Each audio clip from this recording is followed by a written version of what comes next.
Hi, I'm Mark, producer of Roundtable, the TV series born here in New York City at the legendary Manhattan Neighborhood Network Studios.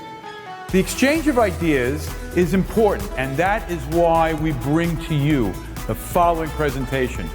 Please watch.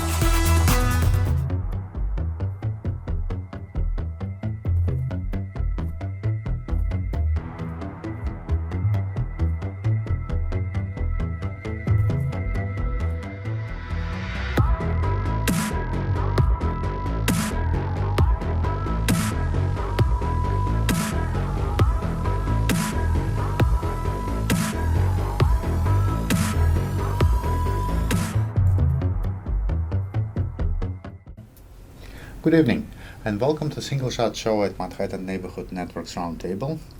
Tonight we will be going into some specifics of experimental photography, and namely in tricks, techniques, and different approaches which helps you to create something unusual, a little bit in a broader spectrum than just taking a picture and printing it. And in order to discuss it, we invited one of the inventors of photographic techniques and a person who perfected his own pretty unique process, Michael Colavito. Hello, Michael, again. Always pleasure to see you on the program. Thank you for having me.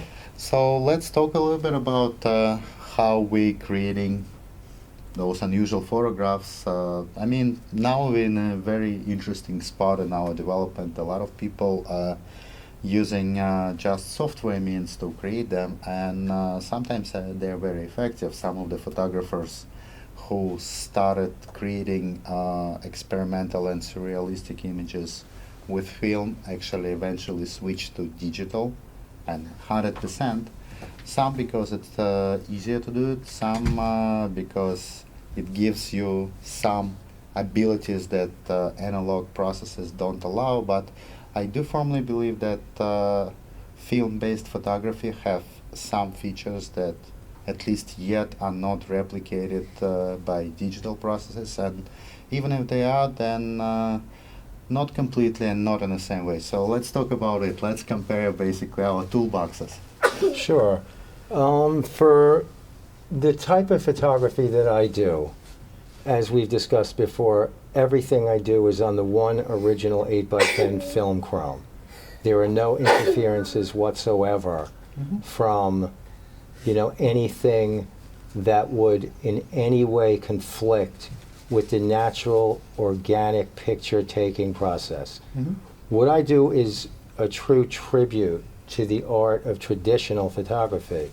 So, as we've discussed before, through my 21 fundamental principles of pure photography, the long list that we've read here on the show, starts with, for instance, I will not paint on a human figure. I will not paint on the film itself. If I am to use one of my paintings and incorporate it with a portrait or with any composition, it has to happen through the picture-taking process.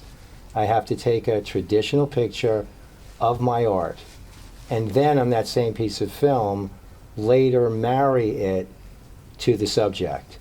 So, in many senses, the correlation or the comparison when we talk about digital and analog can be very similar. For instance, with double exposure or triple exposure, I'm going to show you a shot here on the show and get your reaction to it, a piece I just completed of my son again. And I found this light in Brazil, and it had 4 different quartz lit color bulbs that I incorporated into this shot through about 150 different exposures. Now, for beginners, when we go to post-capture, we can pretty much take any group of images and put them together on the same piece of film, much like masters of photography did from the very beginning. When they went into the darkroom and through optical assemblage, they take 5, 10, 15 different negatives and they project those images onto one piece of paper. So for me, with my process, everything is done in that one original piece of film. And if we compare that again to digital, yes, we can take digital illustration programs, and we can do what the masters did in the darkroom and put many of them together. But in camera, I mean, I have a new Nikon digital camera, one of the latest, Yes. and it actually has a feature that incorporates multiple exposure. However, the maximum amount of exposures you can do in camera with this camera is 10. And even still, you have 30 seconds between exposures to marry them all together. You can choose 1 to 10, but if after 30 seconds you haven't done your second shot, well, then you're back to whatever is on that file.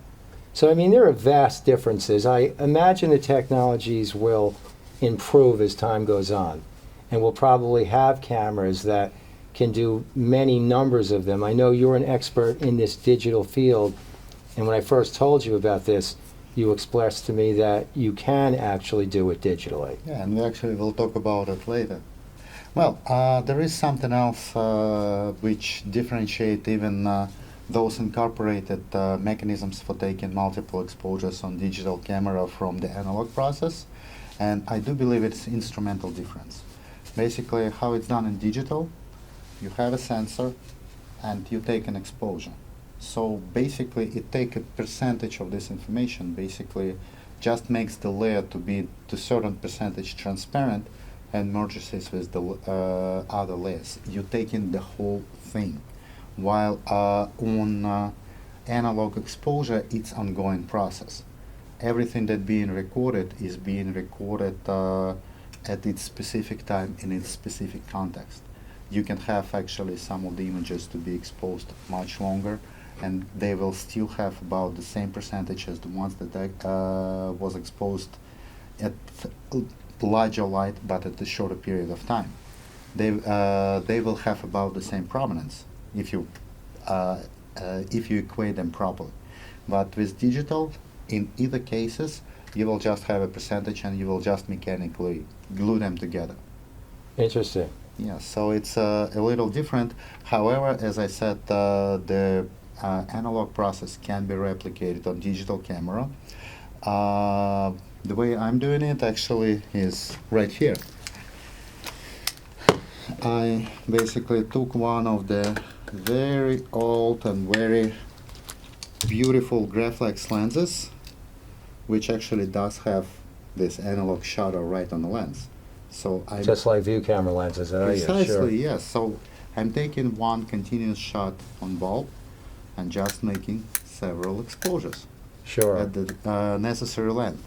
Well, making a contraption like this might be a little bit more complicated than necessary, and it does require a few additional things that happening with it, but in terms of what I was just mentioning, that in a way is the closest thing you can do to the analog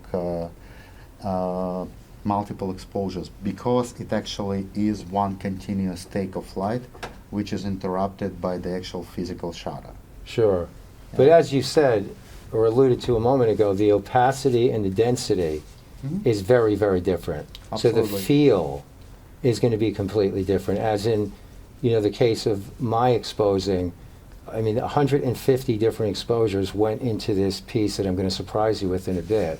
And when you're doing 150 different exposures, I know in the Nikon it has a automatic balance, which I always shut off. I mean, I don't really shoot digitally. Yeah. You've seen the few shots I've taken on the show here. Yes. But I had to shut that off to try to come close to the feel of what I get when I'm shooting film and doing it Absolutely, manually. yes. As I understand, during these multiple exposures, you can't change those manual settings Yes, while you're doing exactly. it. So you basically have to proceed with the same settings.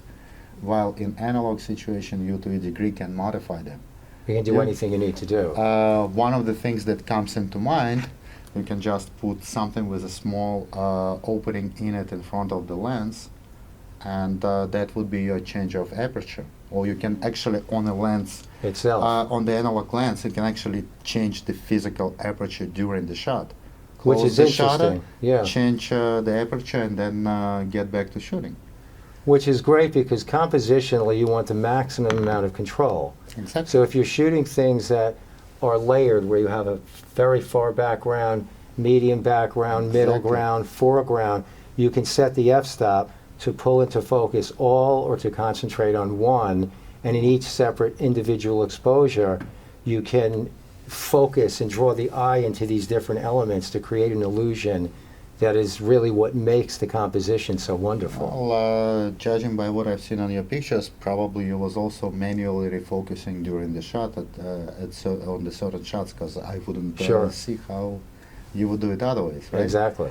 So in some shots, you had to first focus camera on something close by and then bring it to the infinity. Probably that would be the only direction, because refocusing to anything besides infinity in this setting probably would be a little tricky. Sure, unless I want to open up the lens completely because I want to completely blur out the foreground and the background and just concentrate on the subject like is usually done with portraiture, Exactly. where you don't want competing background elements disturbing your main attention to the portrait itself. You don't want to draw the attention away from the composition. Naturally, yes. Now, and getting back to what I was saying about digital multiple exposures, yes, contraption like this would be the closest thing you can do, but there is a simpler way actually. Okay? I guess we'll have to discuss it after the break, so we'll briefly touch it and then continue talking about other fascinating techniques.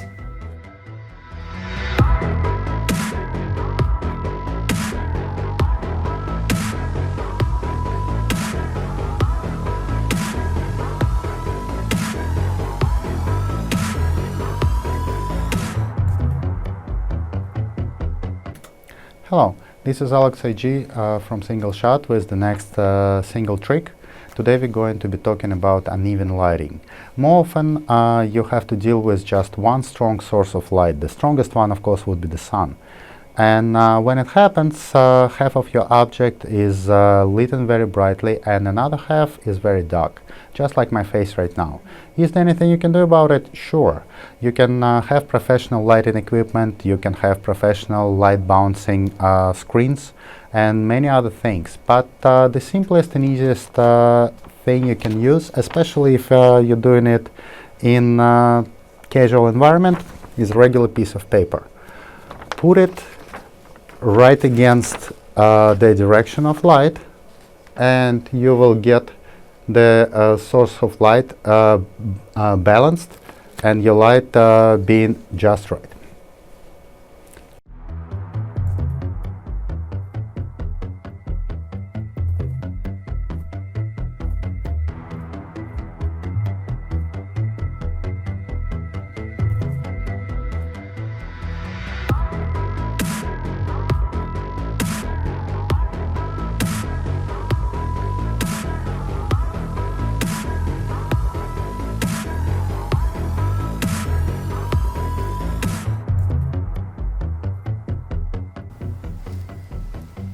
Alright, we're back and I promised to tell how you can actually make the analog picture without having any special equipment, and it's actually very simple. Just putting camera on continuous shot and using something like this to cover it when you need to. Sure. That will require a pretty steady tripod in order to do it, and specifically something that is cylindrical in shape, not just a flat surface, because this way you would be able to close it and then leave it so you would be able to change the setup or move the camera during the process. Sure. It will have the same problem as the analog process has. While the camera is shooting, you can't actually see the imagery you're photographing. Exactly. As I understand, in your case, it's the same story, right? You can't actually see the scenery while the exposure have begun, right? Exactly, because I put the holder in the back of the view camera. I set everything up. I can see through the lens on the ground glass what I'm composing, but once it's actually happening, you can't see it. Well, the only ones that actually allow to do it are rangefinders, but they have a lot of other trickery associated with them. And it's also true because when you choose different f-stops, you can't see the depth of field in focus. Oh. You know, when you focus, usually in the ground glass, you want it bright so you can see what you're doing and the lens is wide open. Exactly. So the second you stop all the way down to 11, 16, 22 or more, you're pulling everything into focus. So you have to know kind of how much distance you have to focus on, what you want to get in the shot. And as I understand, you actually quite often using pretty shallow depth of field, which was always fascinating for me, because controlling something like this without actually seeing is pretty fascinating skill. And it's also hard when you're shooting portraits, particularly because if someone moves in or out a little, Yes. you're now out of the field of focus. And Absolutely. often I might want the eyes super sharp and a portion of the hair blurred, or you want to really concentrate on different portions or different places. And again, it's really, really hard. If you stop down far, a little movement's not going to affect anything because you're going to have the depth of field to pull that back into focus. I keep on looking at this interesting contraption we have on our table, so let's talk a little bit about it. Okay, this, as I've said before, multiple exposure is just one part of my 21 fundamental principles. It really covers a lot. Indeed. From no filters to no optical assemblage to, as we said, no painting on the bodies to, many things that other people would consider a part of traditional photography, I still stay away from. For instance, if someone wanted to take a picture of a picture, that's still part of the photographic process. Naturally. I particularly don't do that. I'll only take a picture of my art, my sculpture, my painting, my modern art, light wands. I go far beyond just the multiple exposures. This here, I haven't actually used yet, but I brought it here today because painting with light in photography is a broad term. You can do Naturally, painting yes. with light many ways. I can set up an architectural interior, for instance, where I can shut all the lights off in a room that's black.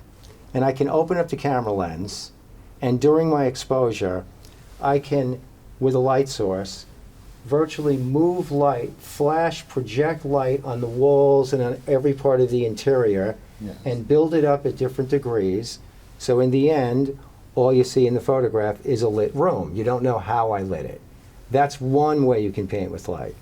You can also do a time exposure.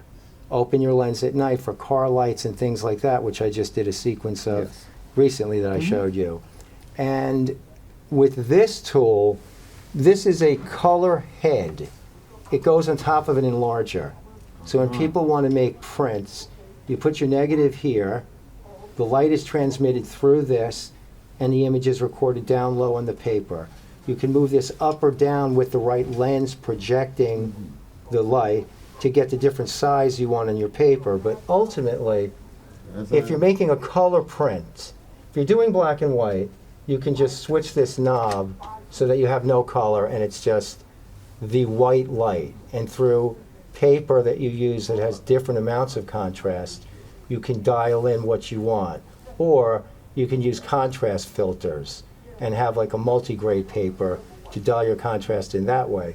But when you want to go to a color print, it's like anything. If you go to a color printer now and you do your first print and you don't like the color, you adjust the color to dial in closer to what you want. Same with a color head. If I'm making a piece of film, a chrome, or a paper print, and I have too much magenta, for instance, I can turn back the magenta knob. I can use cyan, yellow, and magenta to control color in the darkroom. I technically am not an experimental photographer, although I do experiment all the time, because my process is sound. It's been something I've been using for 30 years. But this here is really a part of that experimental term, because what I do here is on the bottom here is the light source. So if we were to plug this into the wall, this would light up, and as I dial these colors, you'd see yellow, So cyan. you can basically get a precise shade of any color combining those three knobs. Precisely. That's actually fascinating. And as a side note, I wanted to say that when I'm referring to experimental photography, I'm not talking about it being a set process or a process that being in development. I'm talking about a process that is proprietary or rarely used and produce the results that you can't see with any I other understand. artist. I understand better, sure. I'm referring more to the results than actually to the process. Gotcha. Because a lot of people are using, in general, multiple exposure or long exposure for various reasons, but the results is what we're talking about here. Absolutely, and I'm glad you said that, because technique, even through my 21 fundamental principles, who cares unless the composition is special? Everything is about the process is all important, as I always speak about, but Absolutely. unless you're pulling in that audience and that viewer and moving them with something compositionally that you accomplished, people often don't care. You know, for instance, if a painter is using different paint, it's like, well, what did you paint? This is something I'm going to use soon, where if I pan this during exposure, I'm creating a solid color line streaking. Much like if I opened up the lens and a car went by and I had a streaking color light. Oh, that's But with actually this- true color painting.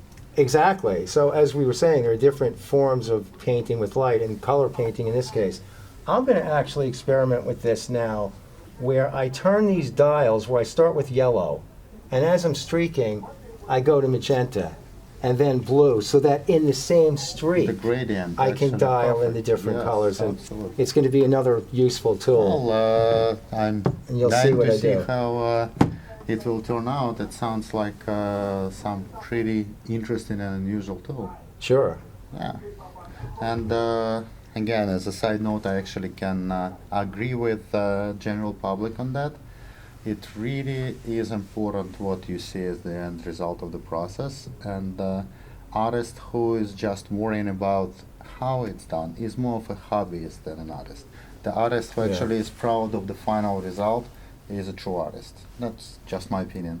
Yes. In my case, I again believe the process. I mean, it's not an argument, but it's a juxtaposition, if you will, because when people see my work and then they understand it's natural, then they do a double take and they say, well, how is that possible? So the process, again, is important, but that's only after someone's moved by the image to begin with. Absolutely. The interest to the process is induced by such an unusual result that people just don't understand how Yeah. it's done. That is the true tool for a great artist. The process that actually make it to be so interesting. Sure. We'll be back after. Today I will be talking about depth of field. So if you're familiar with the concept, you can move on to the next episode. But if you're not, I'm often asked how the aperture works besides just controlling how much light gets into a camera and how light or dark your image is. And in simple words, the larger your opening of the aperture is, the smaller will be distance on which your camera is focused. And if you would photograph something like this branch with the open aperture, you will get the image that is focused only on a certain distance, something like this.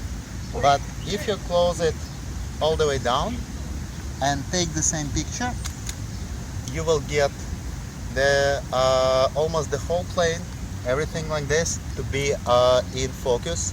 And in one case you will get more focused attention of the viewer on a specific part of your photograph.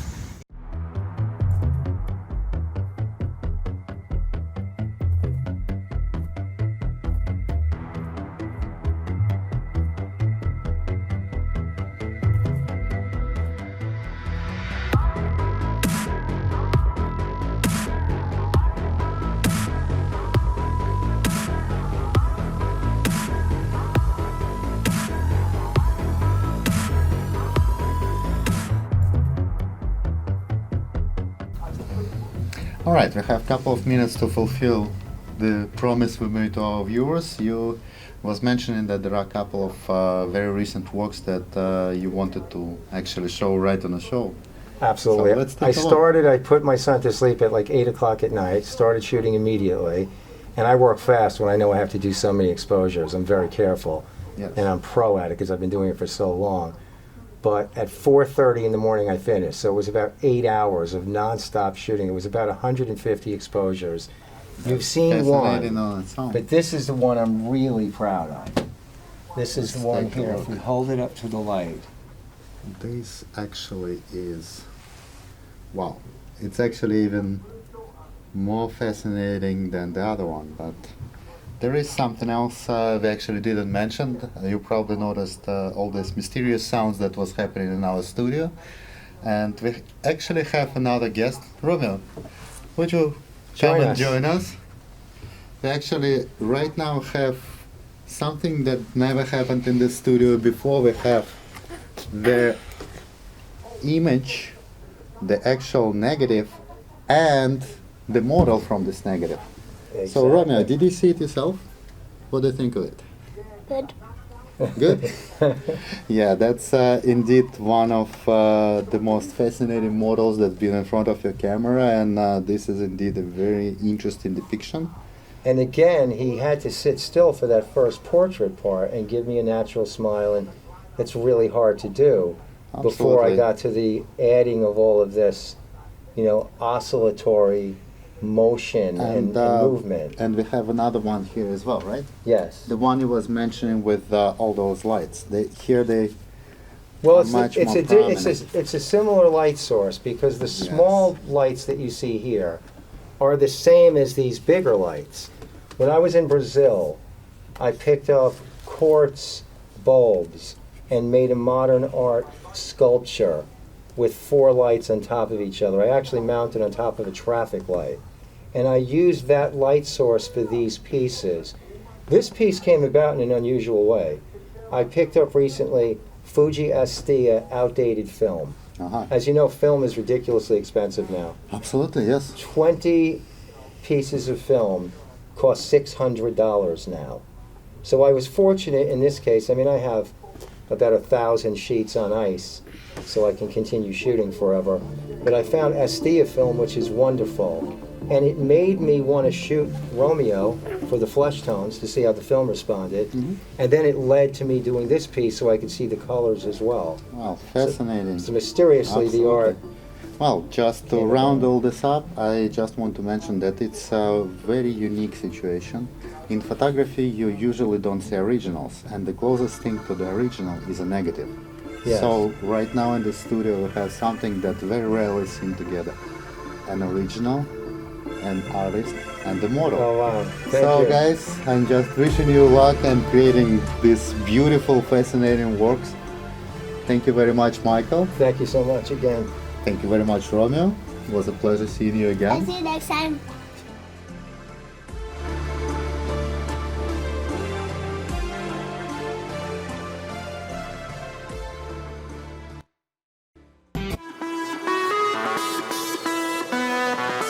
I hope you found that worth watching as much as I did. I'm Mark for Roundtable. Thanks for watching. See you next week.